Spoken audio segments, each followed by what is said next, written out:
Hello, everyone. This is your Master GongSun.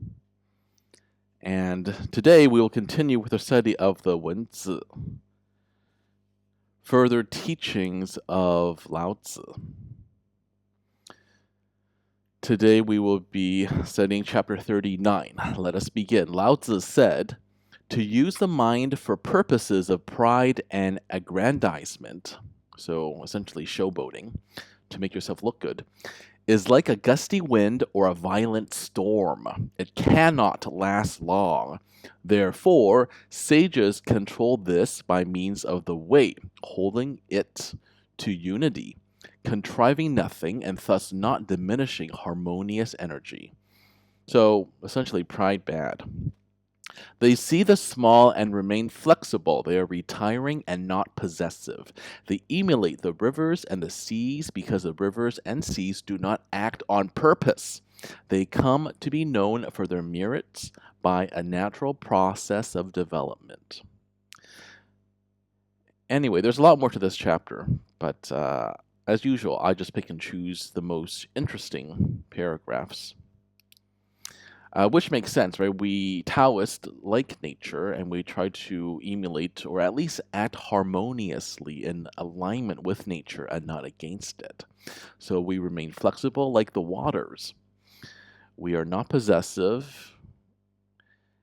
And actually, there's a little more here that I'll read out. Everything contributes to the effect and repute of material power. The responsibility of authority is most serious, so it does not allow self-depreciation, which would lead to failure in achievement and reputation. That's pretty self-explanatory. On the way, the great is made by the small. Much is based on little. And if you make for example, if you're making like a cake, right? Tiny little. No, wait, that's a horrible analogy. Let me start over. When you're building, you start brick by brick.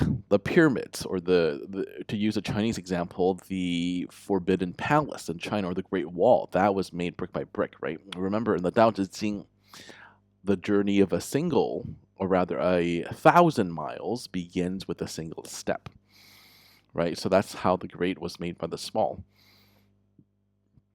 Therefore, sages preside over the world by means of the way, being flexible and yielding, vague and subtle. They see the small. Being frugal and austere, they see the little. Because they see the small, they can achieve the great. Because they see the little, they can achieve the beautiful. So I have already explained how when we see the small or do small things little by little, it becomes great. When you see the little, they can achieve the beautiful. Same thing, right?